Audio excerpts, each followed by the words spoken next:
Okay, my dear friends, this is The Way of Abiding again. It's a Treasury by Longchen, and it's basically going to talk about our meditation practice, what it looks like. And we'll jump into it, okay? Now we can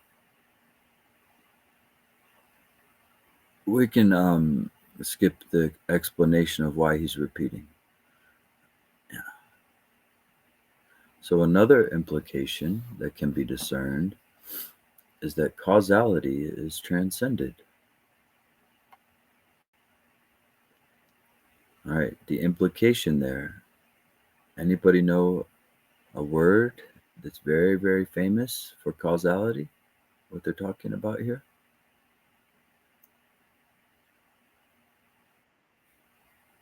Interdependence. But there's one short, very well known word. Yes, very good. Karma. Yeah, that's what they're referring to when they talk about causality, all right? Just so you can plug that in there.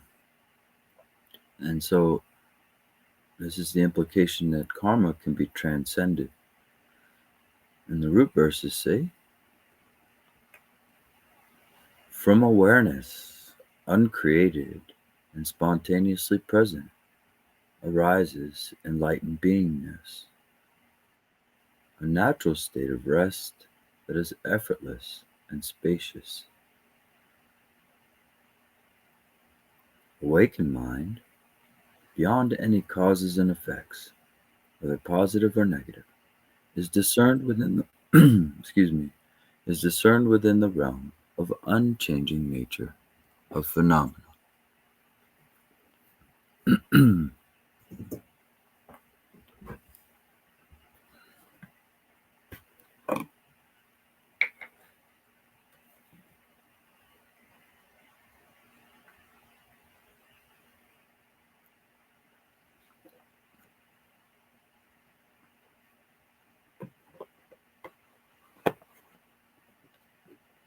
The auto commentary by Longchen says, meditation and other factors are distortions in that they entail causality.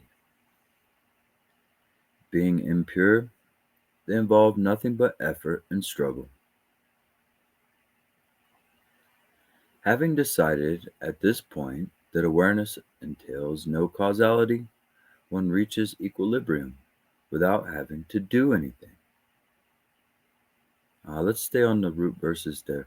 That's a nice commentary, but I'd also like to mention something.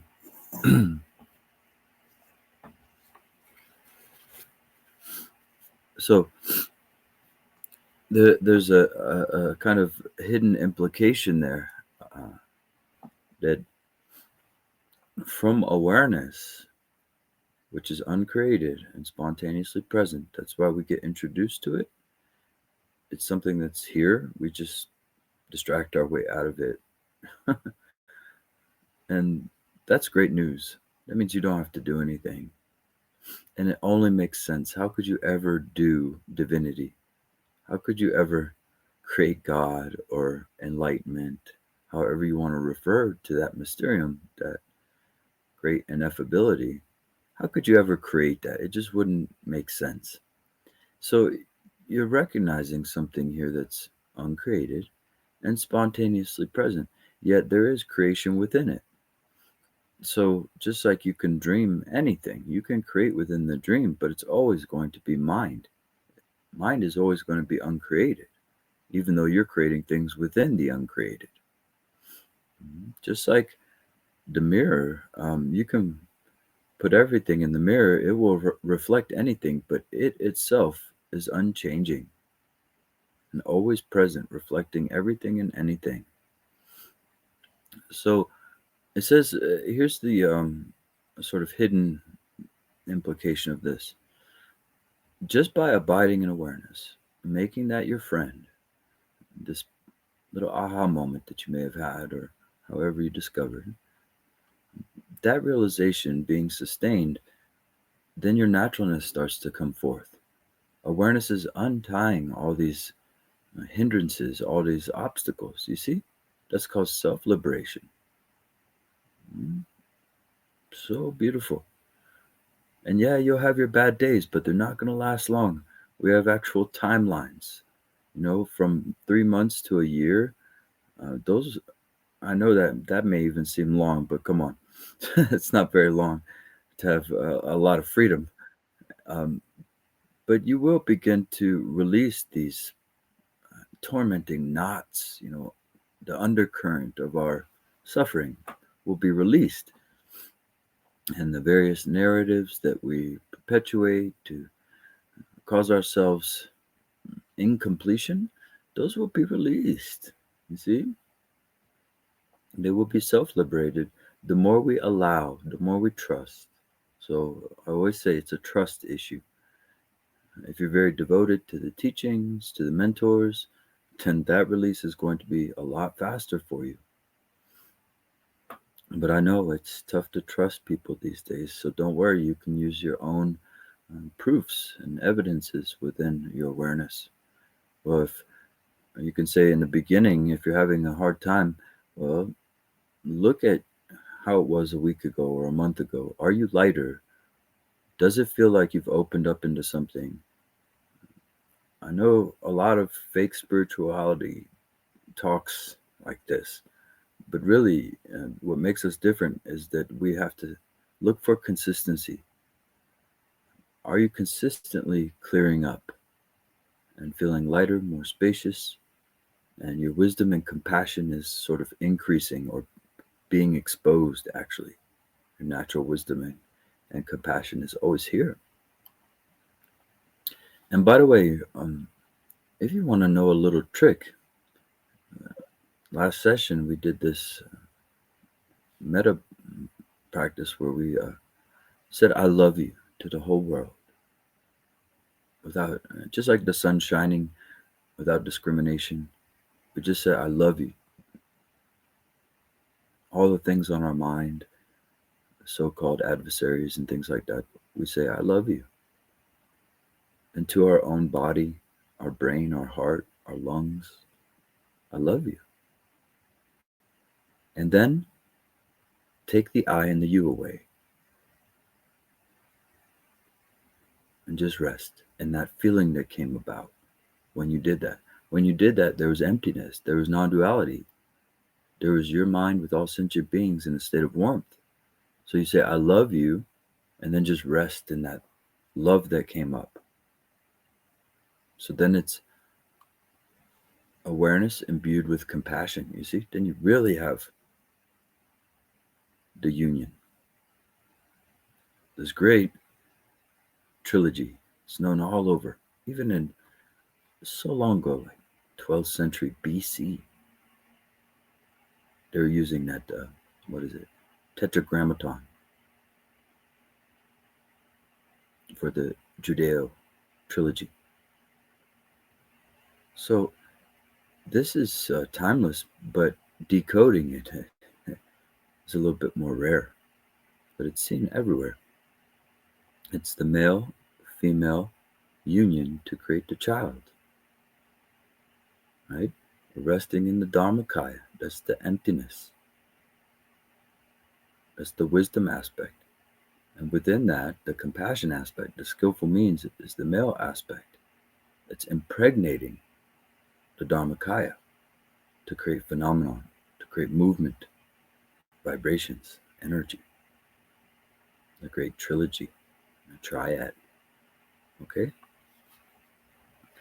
All right, so speaking of which, the all-creating monarch states, which can be androgynous or male or female, we've seen it presented in several ways. And remember, the all-creating monarch is the source of your mind. It's also been translated, Adriano Clemente, for example, in the Namki Nobu translation, calls it the supreme source. So I, the all-creating one, am beyond causality. Beyond causality, I am beyond the entire range of finite experience. The nature of phenomenon, which transcends everything, is awakened mind. Awakened mind is the heart essence of all phenomena. Okay, so we got Yeshinimpo in there, and we also got Rangrig in there.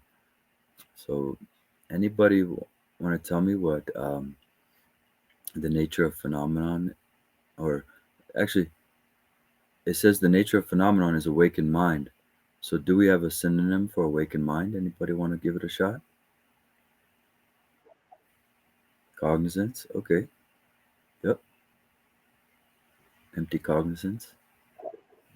Awareness. Very good. I think you have one too many S's.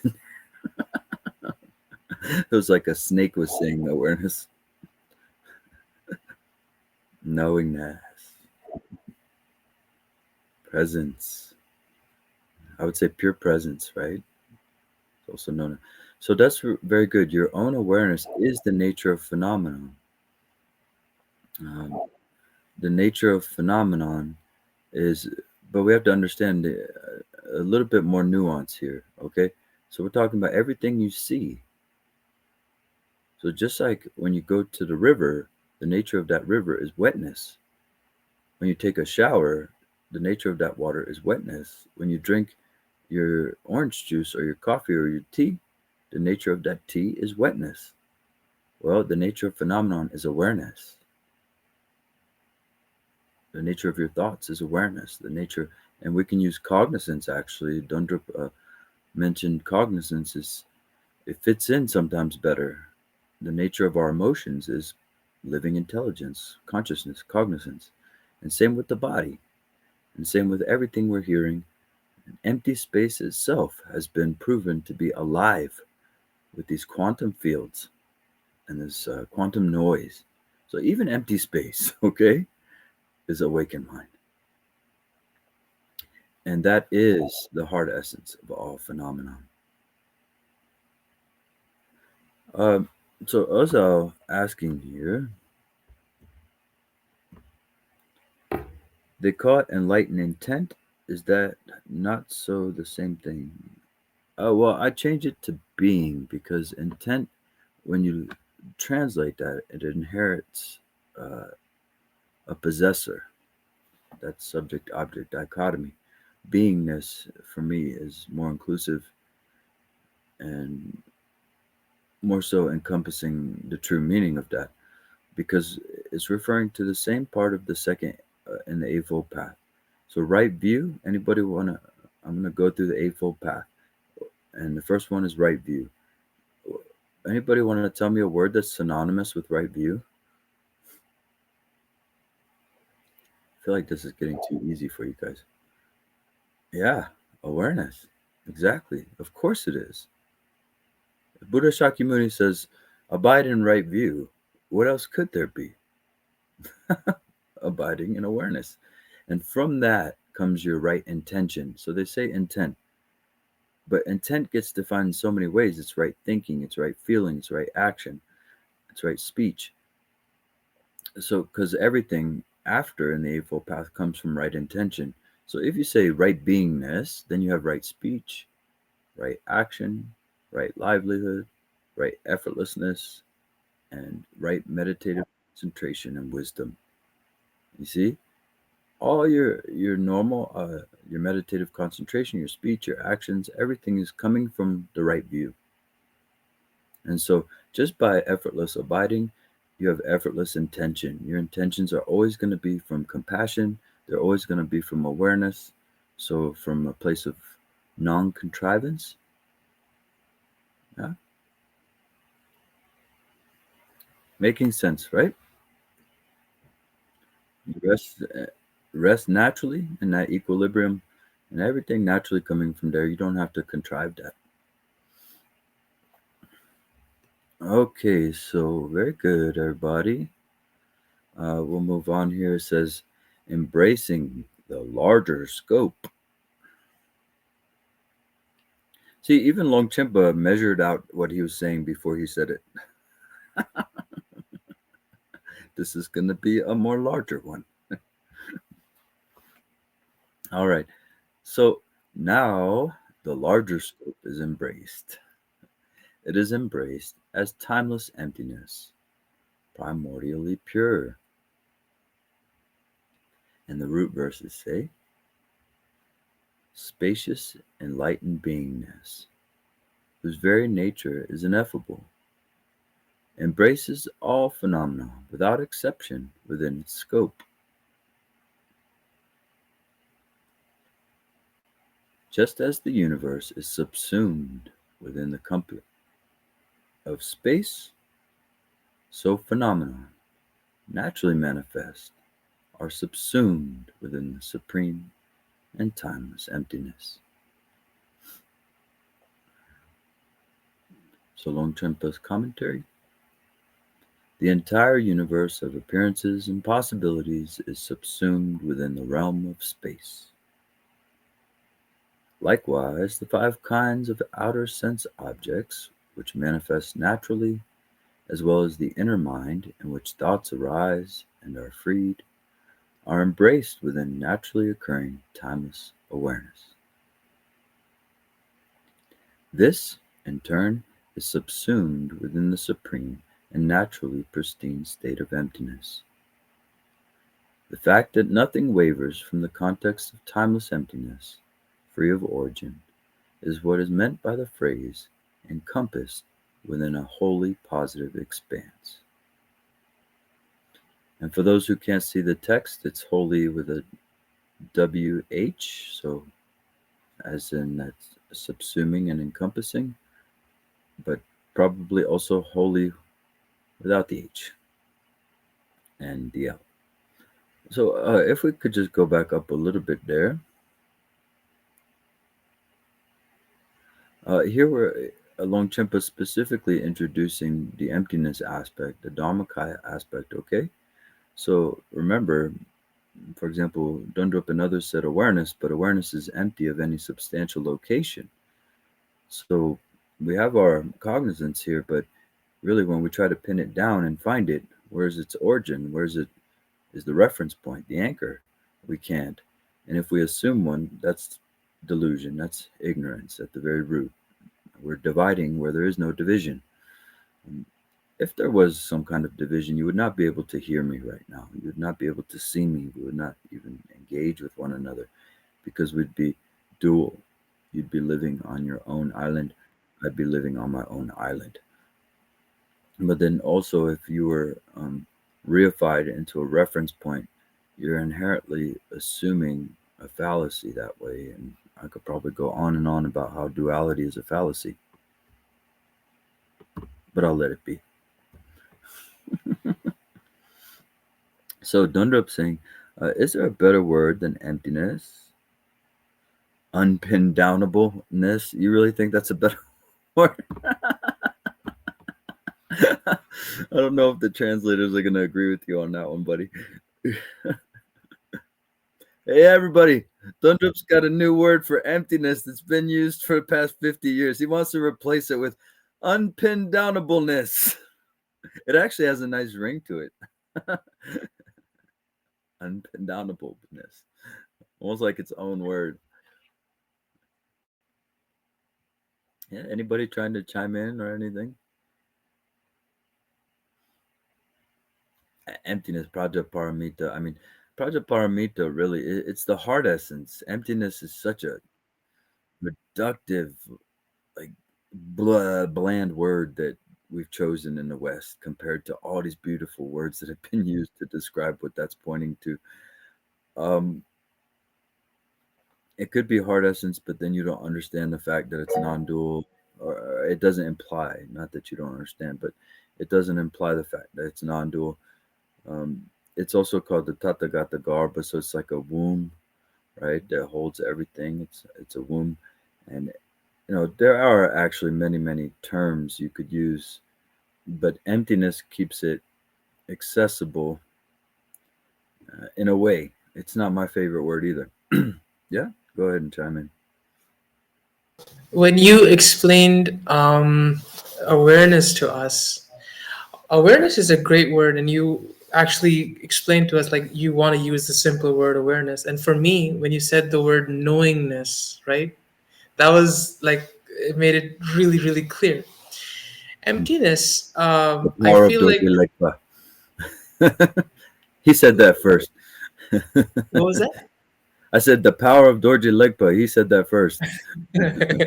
Well, it's a good word. So with emptiness, you have to like kind of say that it's empty of any location, right? And that makes sense. But the word emptiness, I feel like, is mismatched. I can't really understand emptiness by just the word. So is there a better word? Like I don't know. I know words are just words, but just for the purpose of explanation, if you had to pick a word, and you're really good with words, Dolly, what would you Well, pick? thank you, but I would repeat my answer that it depends on context. Sometimes we want to use awareness. Sometimes we want to use cognizance. Everything is about helping people access the true nature of their mind. So we will use it. We'll call it SpongeBob Square awareness if we want, if we need to, to help somebody see it. Um, we'll use any terminology. So, in that regard, it is good to have the phraseology and the dialectics correct in terms of valid cognition. That's why the translators take their time and they work so hard. And ideally, it would be very specific where the placement is of the phraseology. Um, if I was to ever replace the context, the emptiness is, or the word emptiness in that particular context, um,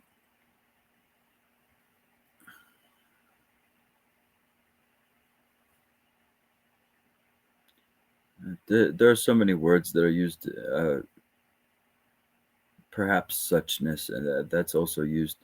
The thing about emptiness is this: it starts out conceptually, and it's also starting out in Madhyamaka, for example, in the Mulla Madhyamaka Karika, where we use reductio ad absurdum to break down any notion of non emptiness.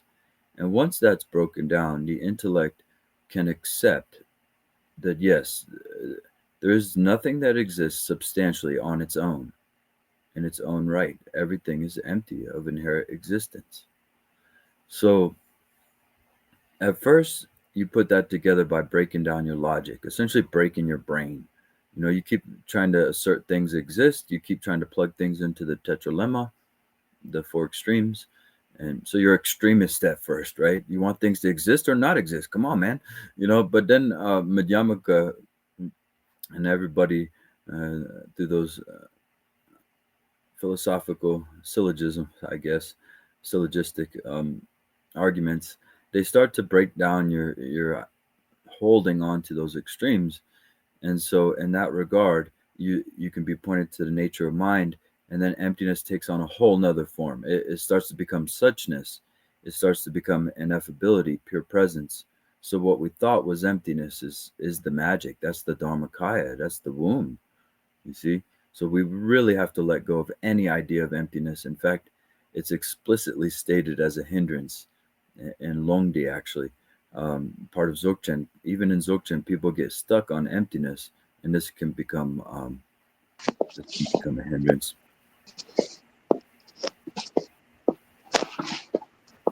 I think somebody is Bentia unmuted there. Yes. Okay, so we'll continue a little bit there.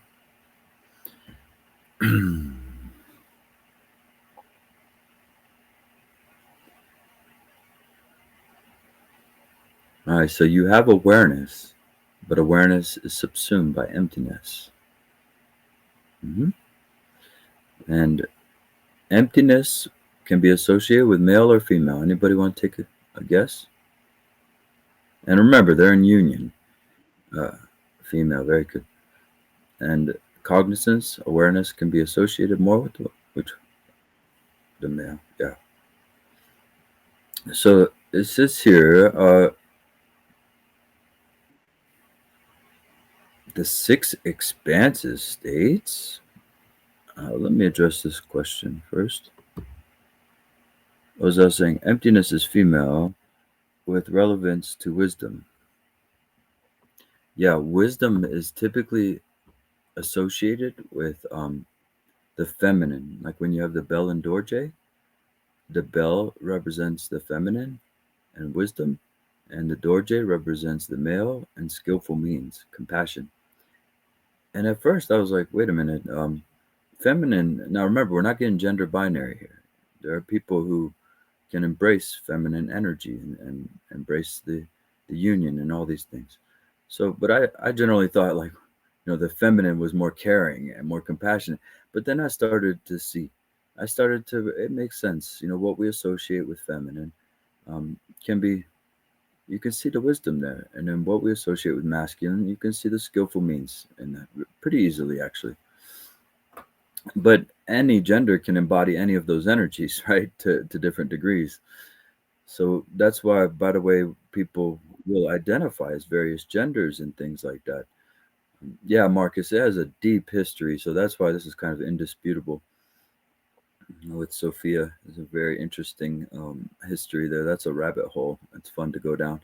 But yeah, so that's why people will identify as different genders and things like that. It's just, you know, these energy balances, but also past life stuff. You have people that come into this life and they swear I'm a police officer, even though they're not a police officer, right? And or I'm a soldier and I know I fought in this war, and they tell everybody thinks they're lying. And in some cases, they the people are narcissistic kind of tricksters, but in many cases, it really seems like this person is just from a past life, remembering when they were a soldier, remembering when they were a male, remembering when they were a female. Things like that could happen. So, the six expanses states using words that reveal it without error. Let me present the definitive conclusion concerning the ultimate meaning of natural great perfection. The form, speech, and mind of all Buddhas are the manifestation of Samantabhadra, the all good, which is totally pure by nature. In the equalness of the three times, past, present, and future, this is revealed to beings in the six states of ordinary existence. Now, the six states, remember, we haven't done in a while. Maybe we should. The Avalokiteshvara of the six realms. We've gone through those. We've actually done the sadhana for all six realms, right? So there's hungry ghosts, the hell realms, the devas, the gods, the animals, and the people. And that's also what Om Mani Padme Hum represents. So you have Om Mani Padme Hum representing the six realms of beings. And now that we're in more degenerate times, people cannot really see the ghost realm or sense the hell beings. I mean, they feel them, they see them, they sense them, but they don't know. They're distracted. And you cannot really tell the difference with the gods and the demigods um, so much. And that sounds like woo-woo to a lot of people. But in my opinion, if you're going to ask me after being in Vajrayana Buddhism since I was a kid, being around all this stuff, and I doubted it, or I didn't believe in all these realms and stuff like that. But now I feel like for sure there are these six realms. There are many, many types of beings around, but you don't even have to worry about ghosts and things like that because your mind is much more dangerous than any ghosts out there. So we'll continue the six states. So, and that they are no different from my own manifestation, this is called unification with a single expanse of many subjective perceptions. Yes, remember, so when you come into awareness, you're uh, arriving at the basis for all other dimensions. So people say six states of ordinary existence, six, sometimes they're called the six realms. I would say there's six dimensions. Being an animal, for example, you're in a whole different mind dimension than being a human. And so in that case, when you abide in awareness, you're actually in the very basis for all those beings. That's how we can say Om Mani Padme Hum or dedicate our merit. And if they're open to it, if they're asking, then they will receive that through that interconnected nexus of oneness, right? Which is the fourth samaya in this text. So remember that because of this oneness, because of emptiness, we can benefit beings, but they also have to kind of reach out for the water, and then you hand the water. It has to be both involved, okay? A lot of people think we can heal others, but they need to be asking for that healing. It's a very important part of it. And then you probably can, yes, benefit people in so many ways. So, and I personally would say that resting in awareness, resting in that I love you and awareness, that is the ultimate way to benefit, especially if you're like me and sometimes you get sad because you can't reach these sentient beings that are suffering. Well, remember your awareness is accessing them. You can That becomes a trust issue again, right? You have to trust that everything is perfect, and that's going to be your ultimate threshold, crossing into even puppies getting hurt. You know, it's not that you lose your empathy or that you become hedonistic. It's that you free and clear your mind to embrace all this. You don't let the suffering eat you up, right? So, as I was saying, the states that these dimensions refer to are also referring to the states in the mind, which are also told in the Kunsang Mulam. Yes, indeed, exactly. And the five wisdoms are mentioned there, and it goes through the eight consciousnesses. The Kunsang Mulam, wow, is one heck of a mantra. If you ever get a chance to listen to, you can look up Kuntazampo prayer or Kuntazampo Mulam, and it's so thorough. It has the entire Dharma in there, and it's considered a Dzogchen mantra, just a very, very long one. And maybe we'll do it together one day. So I'll continue. All phenomenon are free of negative concepts and dissolve into the expanse of me, Samantabhadra, who is free of elaboration. So all phenomena are free of negative or positive concepts, I would say. I don't know why they just chose to go with negative there. Um, but yes, they never left the expanse of the all good, which is empty cognizance itself. Now, when you release into emptiness, remember I said the feminine is the emptiness. That's all of our mothers. We all have the same mama in that regard. Okay, and cognizance. Now that's gonna be a little bit more sort of. I'm on dangerous ground here. I'm speechifying this stuff. Your own mind. You always have your own mind. Like Kempo Dongyal Rinpoche said, whether you're a sentient being or an enlightened Buddha, um, everyone has their own mind, and that's why the teachings say everyone is the sovereign ruler of their own universe.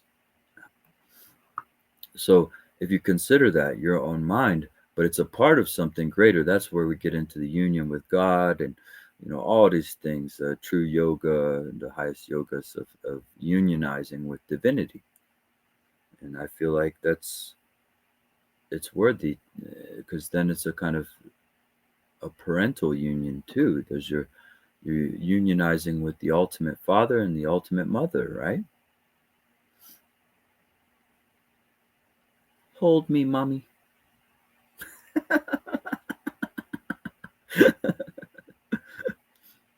All right, very good.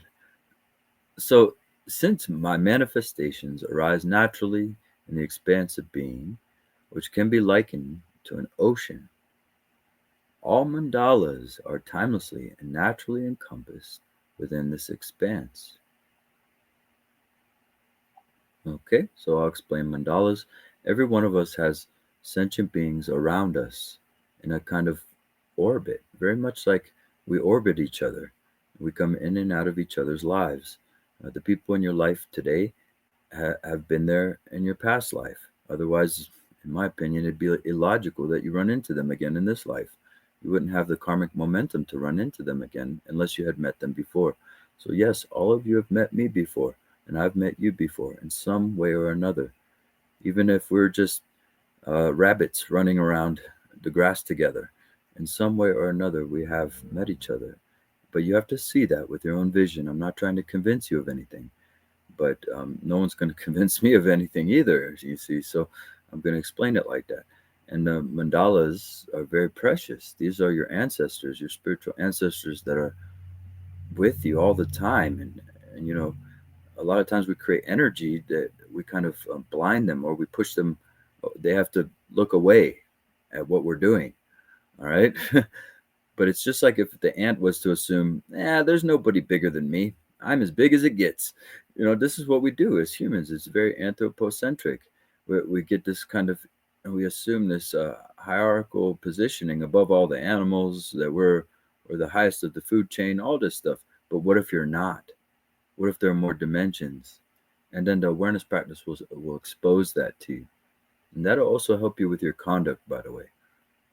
Once you see how many eyes are around us and how many beings are around us, and you sense that, you feel that, then things may shift for you a little bit. But these mandalas are also very precious in terms of celibacy. And many gurus, they go and they have sex with many partners, and I don't understand that, because all these people have been your mothers, they've been your dogs, they've been your best friends, and you're having sex with them. And I suppose that's an intimacy, so it's okay. And I'm not trying to hurt anybody out there who's got a partner, but from a yogi standpoint, it's kind of a, maybe I shouldn't have gone into this territory, but I'll just say that it's very difficult to get obsessed or thirsty, like desire over somebody that could have been your dog in a past life, right? Because that's how it works. You took care of this really friendly female dog in a past life. She comes back as your your girlfriend.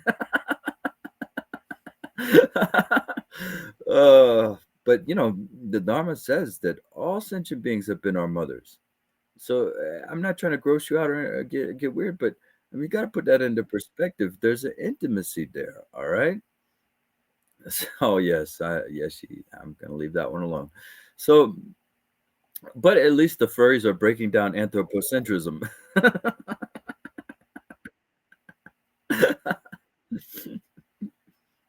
Very good. So I put that a cup of tea out there for people who are ready for it. A little bit out there. I may go more into that. That's a vast subject, actually. It's quite.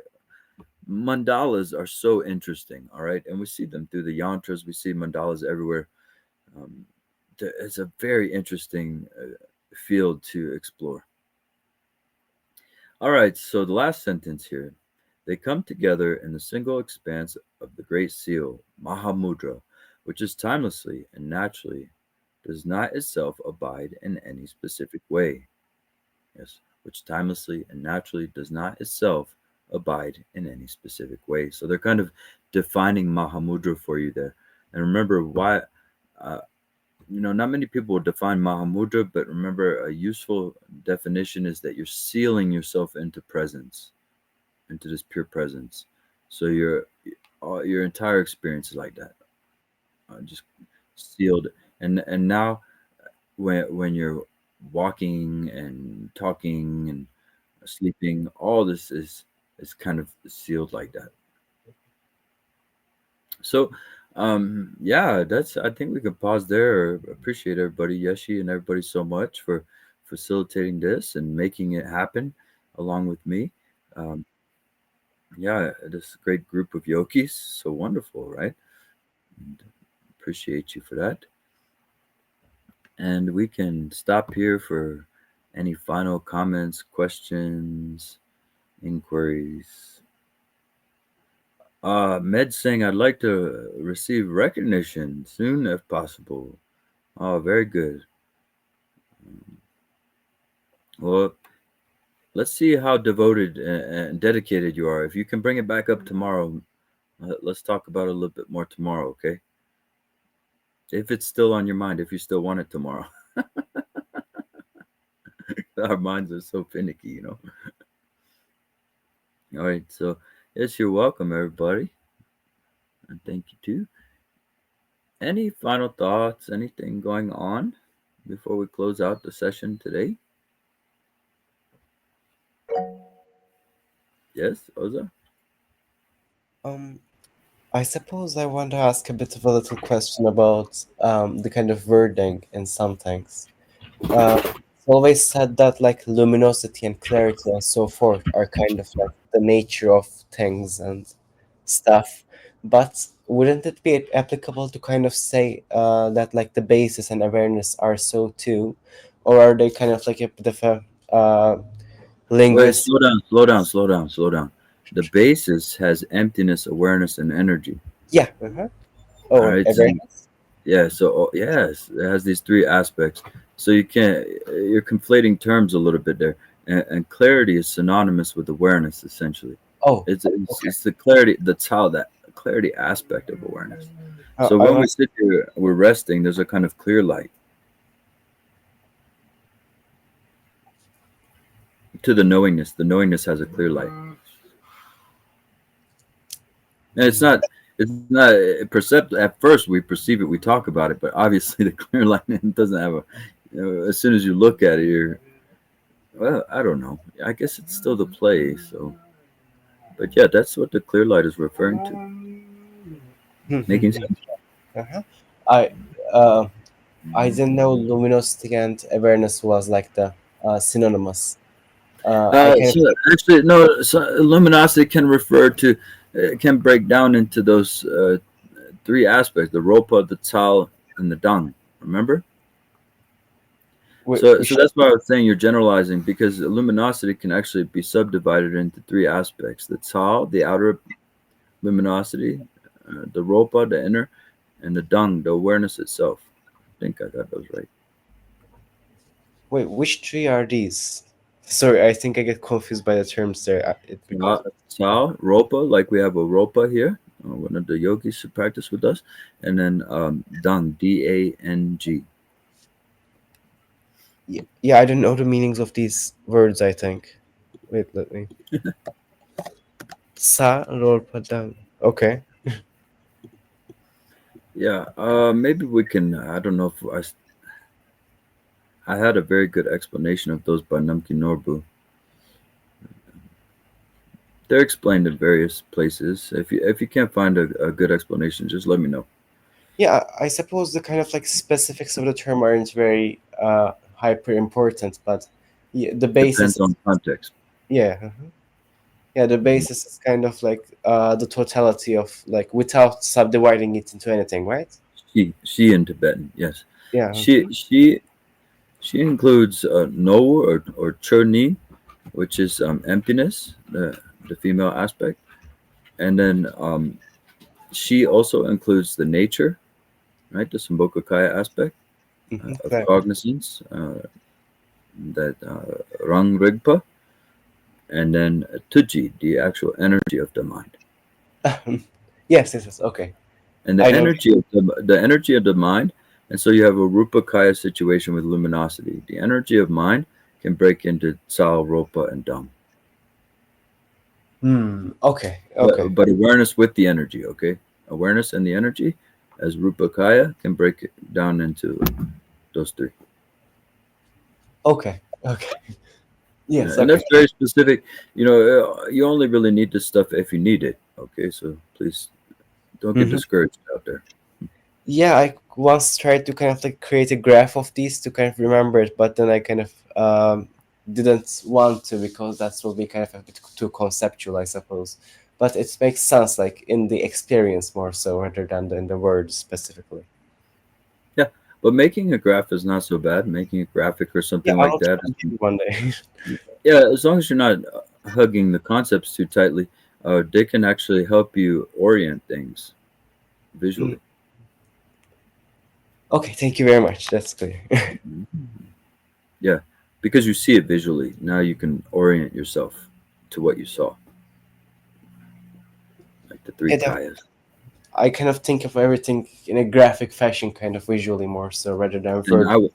I would make graphs, make graphics whenever you want. They're only gonna help sort things out for you, Yes, okay, thank you very much. Thank you. and it's fun, right? It's like its own art Yes, I making love doing graphs. graphics. Yeah, very cool. All right, everybody. So we will close out here with a dedication. Um, we'll just do the mantra just in case. All right. So from the gathering together of all these friends today, any merit that we've created, their beings in this very presence that are suffering, and we dedicate it all to them. Gewa Magen Dodo Kunano. Gewa Magen Dodo Kunano. Gewa Magen Dodo Kunano. Deep bow to you, everybody. I hope you have a great day.